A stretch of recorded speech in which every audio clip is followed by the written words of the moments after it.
우리 자분들에게 그렇게 축복하겠습니다. 하나님의 은혜가 당신과 함께 하십니다. 정말 아멘이십니까? 어떠한 상황 속에서도 하나님의 은혜가 우리와 함께하고 있을 때 우리에게는 소망인 것입니다. 우리에게는 희망이 있습니다. 정말 2022년 우리 사랑교회 성도님들의 삶 가운데 그 하나님의 은혜가 끊임없이 흘러가고 있음을 다시 한번 경험하고 느끼시는 하루하루 한 시간 되실 수 있기를 주님의 이름으로 축복합니다. 여러분은 누군가가 어떤 말을 할 때 그 말의 진정성을 얼마나 받아들이십니까? 때때로는 그 상대방이 말하는 것과 마음이 같은 방향으로 가지 않을 때가 있다는 것들을 경험하게 됩니다. 괜찮습니다 라고 말하는데 마음속에는 안 괜찮습니다 라고 할 때가 있습니다.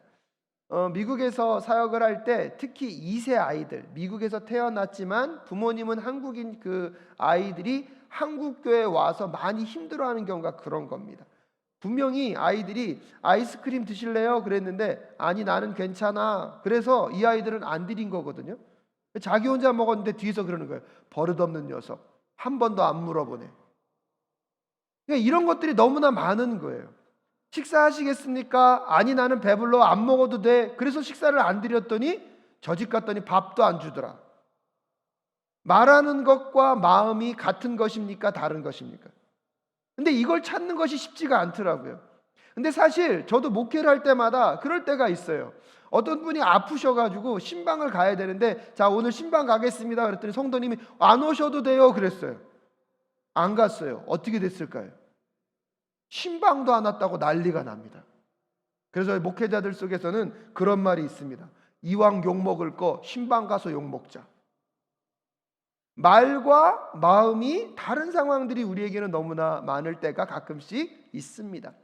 아마 한국 문화에서는 겸손의 미덕은 3번은 거절해야 된다는 것 때문에 그런 것 같습니다.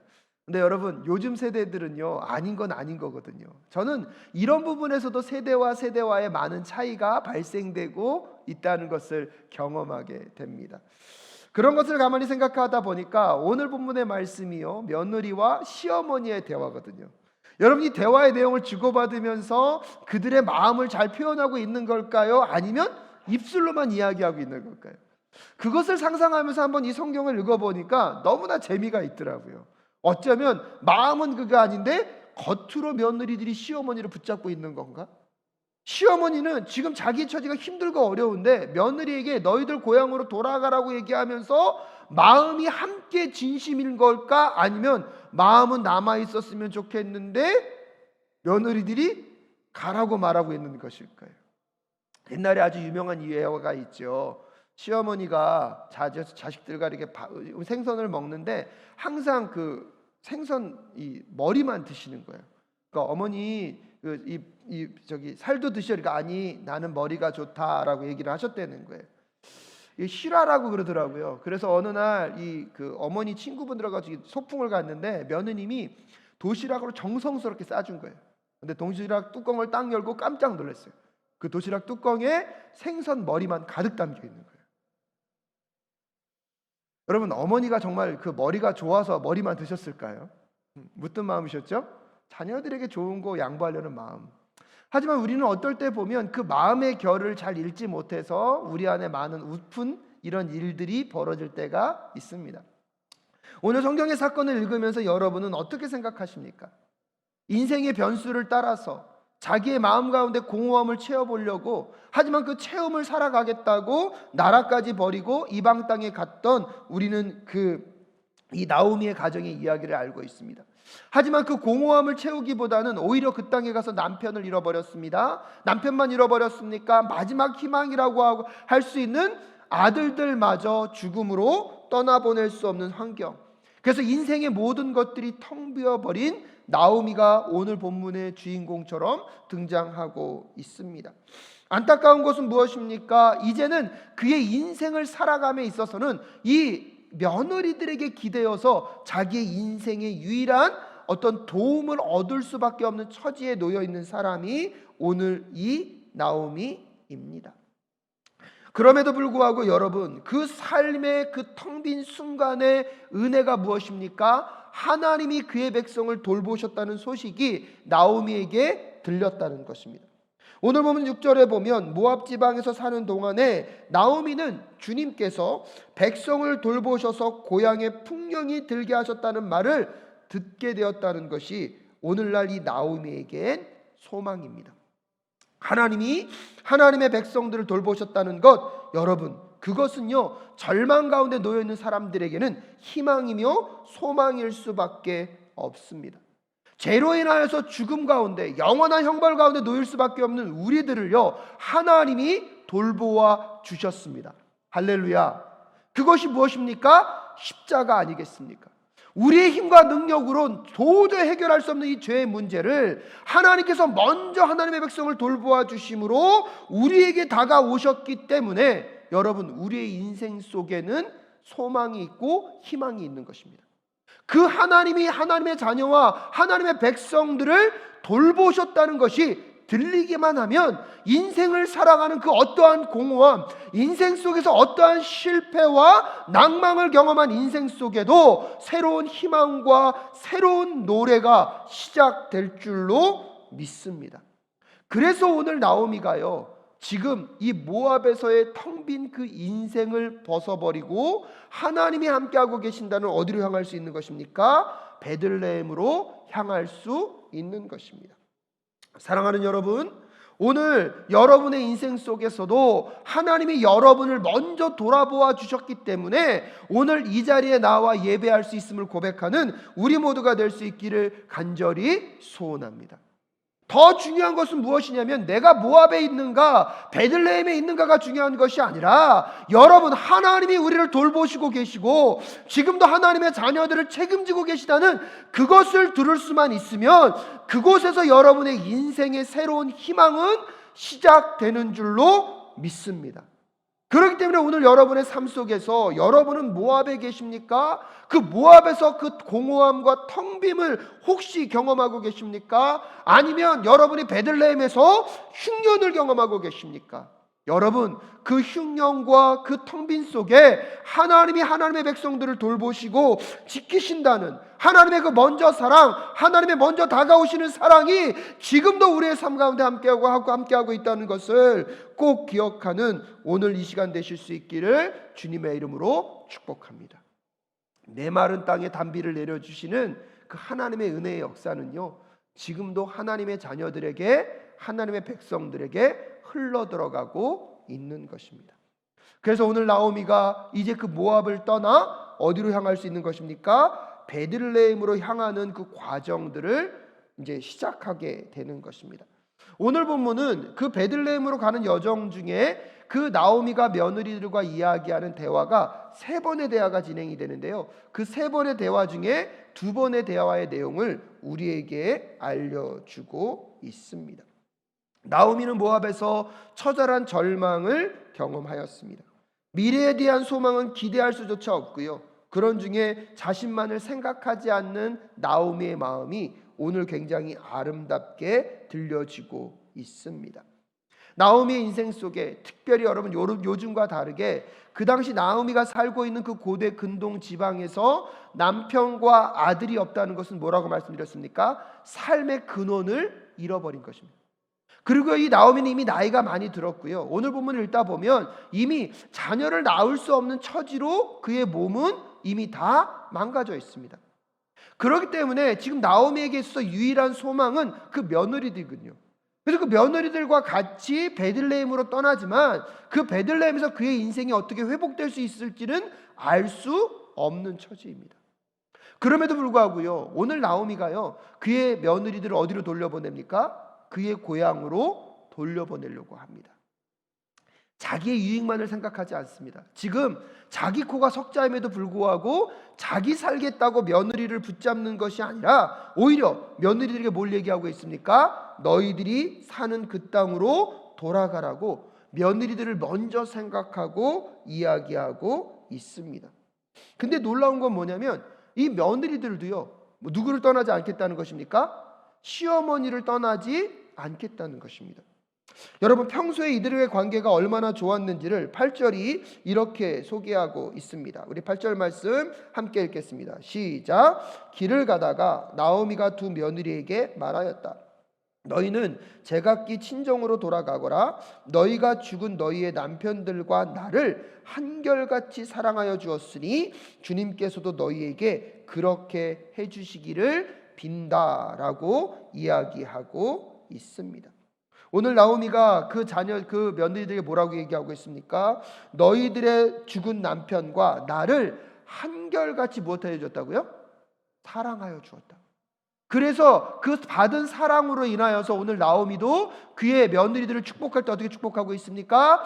너희들에게 그런 사랑이 하나님으로부터 흘러갈 수 있기를 간절히 원한다고 이야기하고 있습니다. 시어머니와 며느리와의 관계는 좋습니까? 나쁩니까? 제가 성경 주석책을 이렇게 쭉 훑어보고 있는데 거기에도 이 시월드란 얘기가 나오더라고요. 근데 되게 재밌는 게 뭐냐면 이 시월들은 새로운 놀이공원이 아닙니다 라고 이야기하면서 이 며느리들과 시어머니의 관계가 얼마나 힘든지를 거기선 이렇게 설명하더라고요. 이 시월드는요, 온통 지뢰밭인 시월드에서는 성격 좋고 능력 있고 똑똑한 여성들도 끊임없이 시친묘, 이게 뭔지 아십니까 여러분? 시친묘, 이번에 알았어요. 시어머니, 친구, 며느리와 비교당하게 되며 마침내 이 세계에서는 모든 사람이 서로를 끊임없이 피곤하게 만들거나 크든 작든 서로 학대를 하고 서로 상처를 입히게 된다라고 이 시월드에 대한 내용을 소개하고 있더라고요. 그래서 옛날에 어떤 분이 그러더라고요. 자기는 그래서 시금치는 안 먹는다고. 그럼에도 불구하고요, 우리 사랑교회 공동체 얼마나 아름답습니까? 며느리들과 시어머니가 함께 예배할 수 있는 공동체. 저는 우리 사랑교회 공동체의 시어머니와 며느리들의 관계가 오늘 이런 룻과 나오미와의 관계가 되실 수 있기를 주님의 이름으로 축복합니다. 오늘 저는 이 8절을 읽으면서 며느리들이 그의 어머니들, 며느리들이 그의 시어머니를 향하여서 한결같은 사랑을 주고 있다는 것에 굉장히 놀라움이 있었고요. 무엇보다도 그의 시어머니인 이 나오미도요, 그 며느리들을 축복할 때 뭐라고 축복합니까? 그 한결같은 사랑이 하나님이 너희들과 함께하기를 원한다라고 축복하고 있습니다. 그런데 여기서요, 이 한결같은 사랑이요, 히브리어로 뭐냐면 헤세드이거든요. 이 헤세드라는 단어는 성경에서 한 단어로 번역할 수 없습니다. 자비, 인자, 선대, 선함, 은혜, 긍휼을 번역한 단어가요, 이 헤세드고요. 이 헤세드는 엄밀한 의미에서 보면 누구로부터 오는 사랑입니까? 하나님으로부터 오는 사랑을 의미합니다. 놀라운 것은 이 이방 여인이라고 할 수 있는 이 두 며느리들이 시어머니를 향하여서 무엇으로 선대하였다는 것입니까? 이 헤세드로 선대하였다는 것입니다. 이것은 무엇을 의미합니까? 여러분, 이 룻 가정 가운데 하나님의 신앙의 뿌리가 아예 없었다는 것을 의미하지는 않습니다. 하나님을 믿고 하나님을 섬김으로 이방 여인이었던 이 며느리들도 자기의 시어머니를 대할 때 무엇으로요? 하나님의 사랑인 헤세드로 대했고, 그 헤세드의 사랑을 받은 이 어머니도요, 며느리를 축복할 때 무슨 사랑으로 축복하고 있습니까? 헤세드의 사랑으로 축복하고 있습니다. 무엇보다도 여러분, 이 헤세드의 사랑은요, 하나님으로부터 오는 사랑입니다. 그리고 이 나오미는요, 사람이 서로에게 헤세드를 베풀면 하나님이 그 헤세드를 베푼 자들에게 하나님의 헤세드로 다 복 주시고 내려주신다는 것을 오늘 누구는 알고 있는 것입니까? 나오미는 알고 있는 것입니다. 그래서 며느리들이 나에게 보여주신 그 헤세드를 가지고 다시 하나님, 우리 며느리들에게도 이 헤세드가 흘러가기를 소원합니다라고 축복하며 기도하고 있는 이 아름다운 관계의 모습을 한번 상상해 보십시오. 오늘 우리의 가족 관계 속에, 우리가 이웃과 함께하는 그 관계 속에 이 아름다운 관계들이 회복되어질 수 있기를 간절히 소원합니다. 우리가 하나님께 헤세드를 받은 자들로서 우리의 이웃들, 우리의 주변 사람들에게 헤세드를 흘려보내므로 이 헤세드가 아름답게 순환되어지는 우리의 이웃들, 우리의 관계들이 될 수 있도록 함께 헌신하고 결단해 주실 수 있기를 간절히 부탁드리겠습니다. 그래서 오늘 이 나오미는요, 끊임없이 그의 며느리들 편에서 생각하고 있고요, 그 며느리들이 정말로 하나님 안에서 바로 축복받을 수 있기를 구하고 있습니다. 그렇기 때문에 9절에 보니까요, 그 며느리들에게 이렇게 얘기합니다. 9절 말씀 함께 읽겠습니다. 시작. 너희가 각각 새 남편을 만나 행복한 가정을 이루도록 주님께서 돌보아 주시기를 바란다. 나오미가 작별하라고 그들에게 입을 맞추니 며느리들이 큰 소리로 울면서 말하였다라고 이야기하고 있습니다. 시어머니가 지금 며느리들을 떠나보냅니다. 그것은 무엇을 의미합니까? 이 아이들이 있으면 그래도 내가 편할 수 있어요. 이 아이들이 있으면 의지가지하면 나는 살 수 있어요. 근데 문제는 뭐예요? 이 아이들의 미래는 없는 거예요. 그러니까 오늘 지금 여러분, 이 나오미가 지금 이 며느리를 돌려보낸다는 것은 자기를 뭐 하는 거죠? 죽이는 거죠. 자기의 희생을 철저하게 희생하면서 누구를 살리려는 마음입니까? 며느리들을 살리려는 마음이에요. 이게 뭐예요? 이게 헤세드입니다. 근데 여러분, 오늘 9절 말씀을 가만히 읽다 보면 근데 한 가지 질문이 생겨요.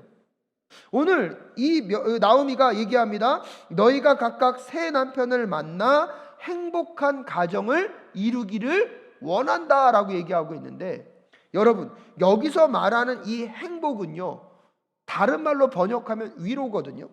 근데 이 위로라는 메누하라는 이 말은 구약 성경에서 하나님이 주시는 평안을 얘기하거든요. 하나님이 주시는 위로를 얘기하거든요. 그럼 여러분 생각해 보세요. 이 며느리들이 지금 이 룻 가정에 와서, 그러니까 이 나오미 가정에 와서 그나마 하나님을 조금 믿고 있어요.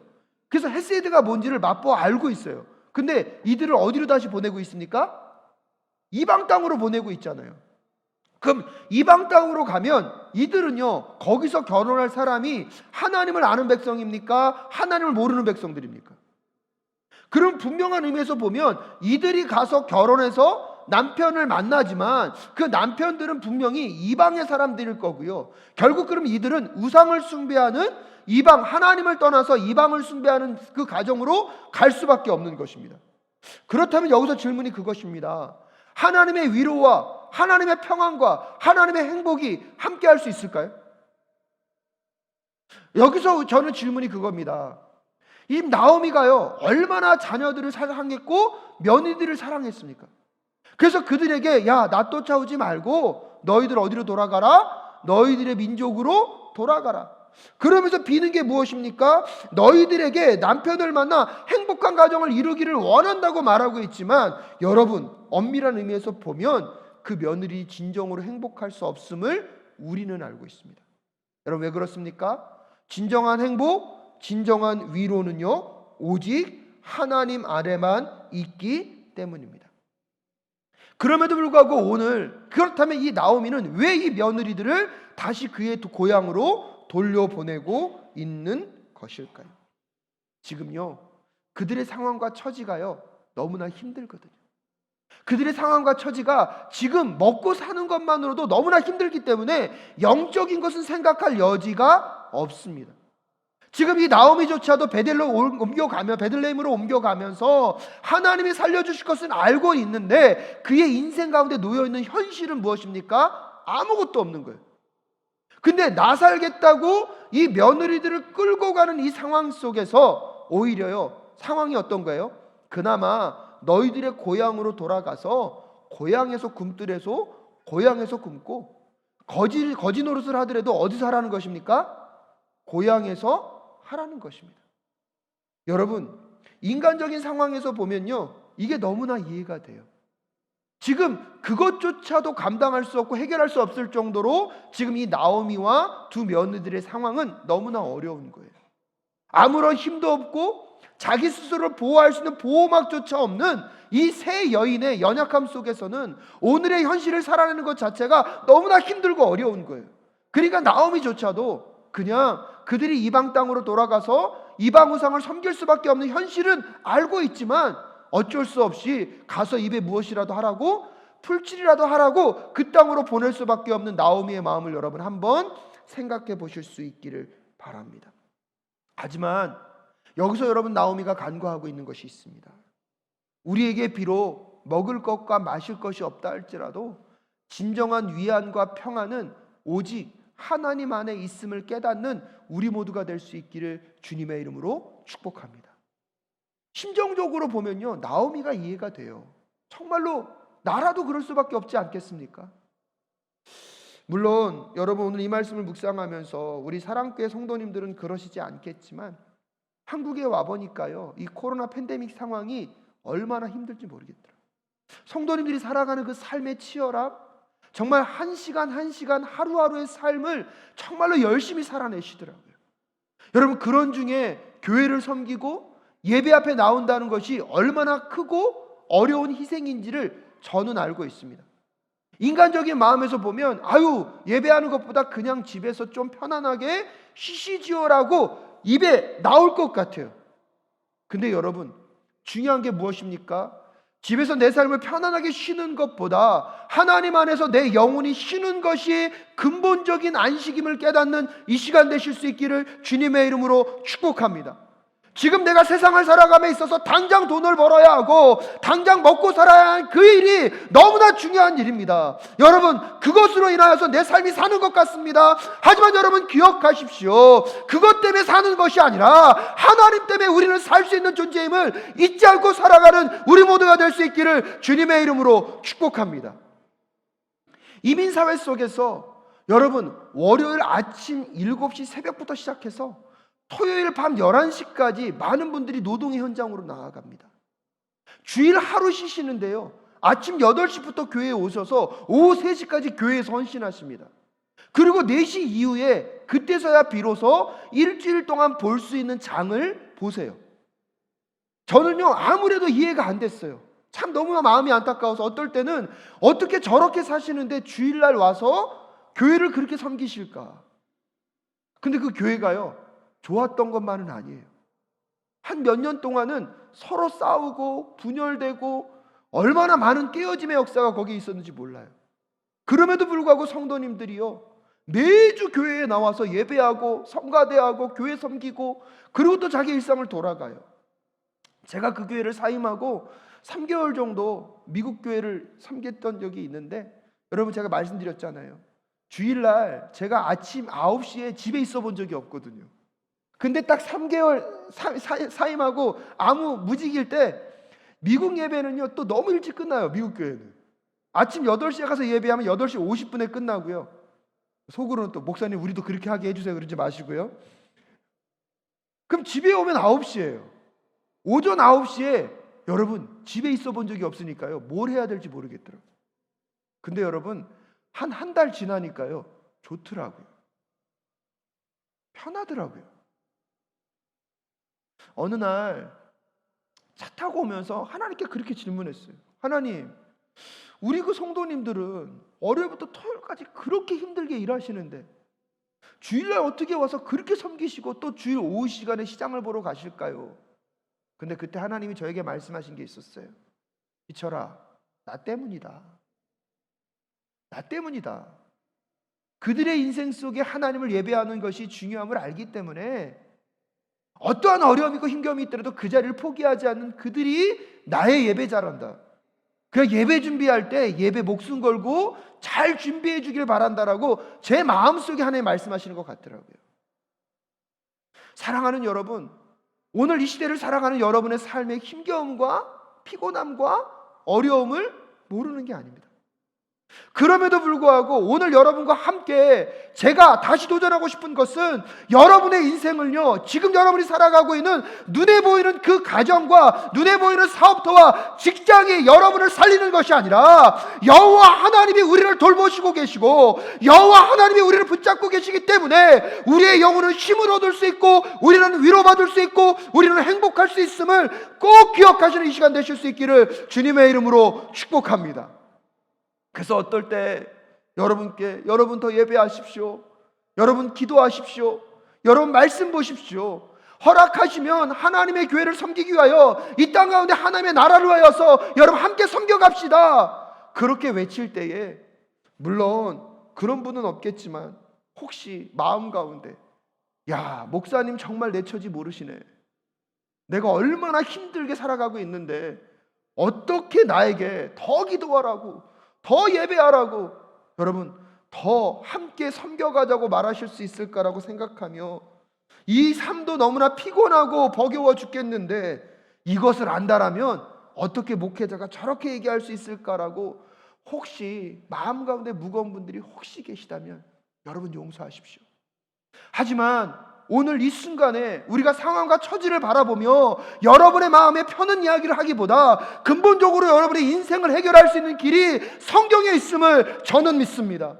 그러기에 여러분 더 하나님께 나아올 수 있기를 주님의 이름으로 축복합니다. 영적인 것을 살리는 곳에 여러분 시간을 포기하지 마시고 나아올 수 있기를 주님의 이름으로 축복합니다. 나 혼자 먹고 살겠다는 것에 머물지 마시고 하나님이 여러분의 인생을 살리심을 믿으며 여호와 하나님께 나아오는 우리 모두가 될 수 있기를 주님의 이름으로 축복합니다.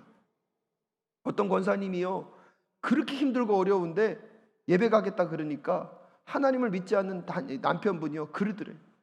교회 가면 떡을 주냐 밥을 주냐. 권사님이 그 소식 듣고요 교회 나오셨대요. 근데 그날따라 교회에서요 떡을 나눠줬대요. 예배 잘 드리시고 그 떡 갖다가 남편 주면서 떡 나와. 간절히 기도합니다. 우리 성도님들의 삶 가운데 힘들고 어려운 중에도 정말 우리의 영혼을 살리는 것이 하나님께 있음을 고백하는 자들에게 하나님의 채우심의 역사가 나타날 수 있기를 간절히 소원합니다. 여러분의 연상 속에 그런 일들이 일어나기를 소원합니다. 상황과 처지만을 보면 나오미의 마음이 이해가 돼요. 그런데 여러분 놀라운 게 뭐지 않습니까? 며느리들이요 울며 불며 안 가겠다 그럽니다. 그랬더니 여러분 그 다음 장면에 보면 나오미가요 이제 더 길게 설명합니다. 앞에 사용한 단어보다 뒤에 두 번째 설명한 단어가요 2배가 많습니다.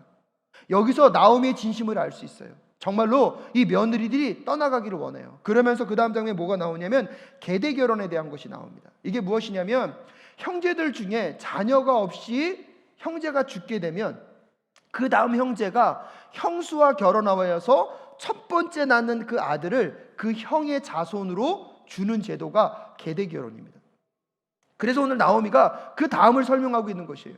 내가 베들레헴으로 돌아간다고 한들 나는 지금 결혼할 수도 없고, 결혼한다고 해서 오늘 내가 바로, 더군다나 여러분 한 명 낳으면 안 돼요. 몇 명 낳아야 되죠? 2명 낳아야 돼요. 쌍둥이 낳아야 돼요. 근데 이 쌍둥이를 갖는 것도 불가능한데 이 아이가 자라서 너희들과 결혼한다고 한들 기다릴 수 있겠느냐라고 얘기하면서 며느리에게 내 처지와 상황이 이렇게 절망적이고 너희들도 나를 따라왔을 때 아무런 소망이 없다는 것을 이야기해주고 있는 것입니다. 근데 여기서요 나오미가 한 가지 실수하는 게 있어요. 아마 이게 사사시대이기 때문에 말씀을 잘 모르는 것 같아요. 지금 나오미가 아무리 다른 남자와 결혼한다고 하더라도 이게 계대 결혼이 되지 않거든요. 무슨 말씀인지 아십니까? 형제가 살아 있어야 되는데 형제마저 다 어떻게 됐죠? 다 죽어버렸어요. 그러니까 이 가문은 거기서 어떻게 된 거예요? 끝나버린 거예요. 계대 결혼이 안 돼요. 근데 지금 나오미는 성경은 알고 있는데 부분적으로 잘못 알고 있는 거죠. 그렇기 때문에 이 설명을 소개해서 이 계대 결혼을 설명하면서 나오미의 상황이 얼마나 힘들고 어려운지를 다시 말하고 있습니다. 그러니까 여러분 14절에서 뭐라고 얘기합니까? 14절 다시 한번 읽겠습니다. 시작. 그들은 다시 한번 큰 소리로 울었다. 마침내 오르바는 시어머니에게 입맞추면서 작별 인사를 드리고 떠났다. 그러나 룻은 오히려 시어머니 곁에 더 달라붙었다라고 이야기하고 있습니다. 여러분 이들의 울음소리가 들리십니까? 어찌할 수 없어서 며느리와 지금 시어머니가 함께 부둥켜서 이제 헤어짐을 앞두고 엉엉 울고 있습니다. 결국 여러분 오르바는요 시어머니에게 입맞추고 어디로 떠났습니까? 자기의 고향으로 돌아갔습니다. 저는 여기서 여러분께 한번 질문하고 싶습니다. 우리는 이 오르바를 욕할 수 있을까요? 우리가 이 성경을 번역을 하거나 해석을 할 때 오르바는 떠났고 룻은 남아 있어서 룻은 착한 며느리, 오르바는 못된 며느리라고 이야기할 수 있을까요? 여러분 오늘 본문을 가만히 읽어보세요. 오르바도요 자기가 할 수 있는 최선을 뭐 했어요? 다 했습니다. 눈에 보이는 처지와 환경을 보면 지금 이 오르바가 하고 있는 선택은요 부도덕적이거나 어머니에게 불충성한 모습이 아니라 지극히 상식적인 모습입니다. 여러분, 나오미도요, 지금 모압이라는 이방 땅에 살다가 과부가 됐잖아요. 그러니까 여기에 있는 것보다는 어디로 돌아가는 게 낫다? 고향으로 돌아가는 게 낫다. 그러면 여러분, 이 오르바 입장에서도 자기는 지금 베들레헴으로 가면 거기서 뭐예요? 타국의 과부가 되는 거잖아요. 그러니까 자기의 어머니도 자기의 고향으로 돌아가듯이 나도 어디로 돌아가는 거예요? 고향으로 돌아가 과부로 사는 것. 더군다나 어머니와 진실되게 대화를 하면서 결국 어머니의 그 설득에 이 오르바는 어떻게 반응하고 있습니까? 이제 나도 돌아가야 되겠구나. 여러분, 그런데 이 오르바에게 어떻게 저 의리 없는 며느리라고 우리가 손가락질할 수 있겠습니까? 오늘 여러분, 이 룻기에서요, 오르바를요 욕하고 있지 않습니다. 오르바는요 오히려요 지극히 상식적이고 그에게 남은 유일한 길을요 오르바는 선택할 수밖에 없었을 것입니다. 오르바를 향하여 우리는 손가락질하면 안 됩니다. 그런데 오늘 본문은 마지막에 이렇게 얘기합니다. 그러나 룻은 오히려 시어머니 곁에 더 달라붙었다. 그러면서 그러나라를 쓰면서 룻과 누구를 대조하고 있습니까? 오르바를 대조하고 있습니다. 그러면서 이 룻이 더 달라붙었다고 하는 그 말에는요 헤세드라는 말은 없어요. 그런데 그 더 달라붙었다는 그 동사는요 인애적인 행동이에요. 왜요? 당연히 어머니를 두고 떠나가는 것은 누구나 할 수 있는 일이고 그렇게 하는 것들 때문에 손가락질을 받을 수 있습니까? 없습니까? 없어요. 그런데 오늘 이 룻은요 그럼에도 불구하고 자기는 그것을 뛰어넘어서 자기를 죽이고 희생해서라도 더 연약한 누구를 붙잡는 것입니까? 어머니를 붙잡는 룻의 그 행동, 붙잡았다. 그것이 곧 인애적인 행동이라는 것입니다. 그런 점에서 여러분, 헤세드는요 상식적인 사랑을 뛰어넘는 초월적 사랑입니다. 여러분, 오늘 우리가 이 자리에 있을 수 있는 것, 하나님이 십자가를 통하여서 상식적으로 우리를 사랑하신 것이 아니라 우리를 초월의 사랑으로 사랑해 주셨기 때문에 우리에게 소망이 있는 것입니다. 우리가 먼저 하나님을 배반했잖아요. 우리가 먼저 하나님을 공격했잖아요. 피해자이신 하나님이 가해자인 우리를 먼저 용서하시려고 다가오시는 그 사랑 때문에 여러분, 우리에게 소망이 있는 거 아닙니까? 세상적으로 보면 가해자가 피해자에게 용서하는 것이 당연한 것이에요. 그것은 상식적인 것이에요. 근데 놀라운 하나님의 헤세드 사랑은 가해자가 아니라 피해자가 가해자를 용서하고 오히려요 피해자가 가해자를 위해서 무엇하고 있습니까? 죽임을 당하고 있습니다. 여러분, 그 헤세드 사랑을 만난 우리에게 있어서 오늘 이 시대를 살아가는 우리가 해야 할 행동은 무엇입니까? 한 걸음 더 나아가는 다가감의 그 사랑, 다가감의 그 헤세드가 우리의 삶 가운데 열매 맺어줄 수 있기를 주님의 이름으로 축복합니다. 사랑하는 여러분, 이 시대를 살아가고 이 바쁘고 어려운 순간을 살아가면서 정말로 먹고 살기 위하여서 삶을 열심히 사는 것, 그것이 무슨 잘못이 있겠습니까? 교회에 나와서 섬기고 헌신하고 하나님의 나라를 위하여 무언가를 한다는 것, 그것이 얼마나 만만치 않은 일인지 저는 알고 있습니다. 그렇기 때문에 그것을 못하고 열심히 세상을 살아간다는 여러분의 삶을 누구도 비난하거나 누구도 비판할 수 없습니다. 왜요? 여러분, 그 삶만으로도 이 세상에서는 훌륭하고 여러분 아름다운 모습으로 인정받을 수 있기 때문입니다. 하지만 오늘 우리가 십자가를 통하여서 받은 그 헤세드의 그 사랑, 상식에 머무는 것이 아니라 상식을 뛰어넘는 그 초월의 그 사랑을 다시 한번 묵상하실 수 있기를 주님의 이름으로 축복합니다. 그 사랑을 만났기에 우리는 상식에 머무는 신앙생활이 아니라 상식을 뛰어넘어 하나님이 부르시는 자리로 나아가는 우리 모두가 될 수 있기를 주님의 이름으로 축복합니다. 죄인된 우리의 인생은요 마이너스의 삶이에요. 근데요 우리가 예수 그리스도의 십자가를 믿으면 여러분, 우리가 그 죄로부터 해방되어서 하나님 나라 백성이 되었음을 믿으십니까? 할렐루야. 이것은요 마이너스에서 어디로 온 거예요? 0점으로 온 거예요. 여러분, 신앙은요 이 0점에 머무는 것은 그냥 상식적인 삶이죠. 하지만 우리가 경험한 것은 무엇입니까? 상식적인 사랑이 아니라 이 상식을 뛰어넘는 무슨 사랑입니까? 헤세드, 초월하는 사랑이잖아요. 그렇기 때문에 구원받은 우리가 당연히 해야 될 것은 하나님을 사랑하고 이웃을 사랑하는 삶으로 나아가서 여러분의 삶이 마이너스에서 0점으로, 0점에서 플러스로 나아가는 삶을 살아내실 수 있기를 주님의 이름으로 축복합니다. 여러분의 삶에 힘겨움과 어려움을 몰라서가 아니에요. 여러분이 삶을 얼마나 성실하게 열심히 살아가는지 저는 몰라서가 아닙니다. 그렇기 때문에 오늘 우리가 교회 공동체와 하나님의 나라를 위하여서 무언가를 헌신하지 못한다는 여러분의 삶을 성경도 비난할 수 없을 것입니다. 하지만 여러분이 오늘 결단하실 수 있기를 바랍니다. 오르바로 만족할 것인가?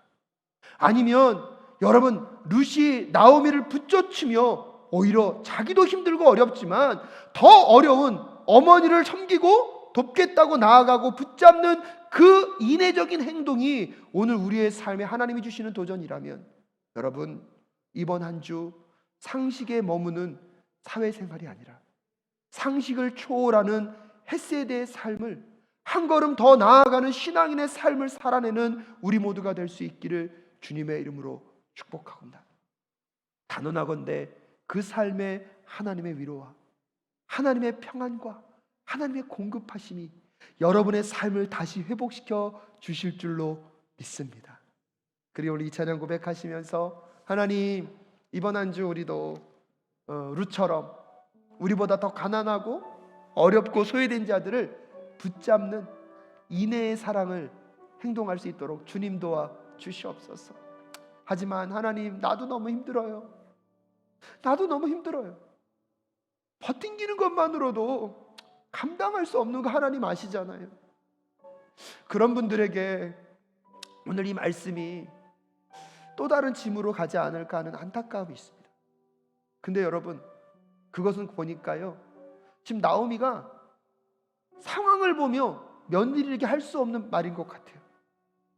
한 단계 더 나아가서 하나님의 십자가와 하나님이 날아가실 그 하나님의 나라가 있다면, 사랑하는 여러분, 힘들고 어렵지만 한 걸음 더 나아가 십자가를 붙잡는 우리 모두 될 수 있기를 간절히 소원합니다. 여기에 만족하는 신앙이 아니라 한 걸음 더 나아가 하나님이 부르시는 그 자리로 나아가는 우리 모두가 될 수 있기를 간절히 소원합니다.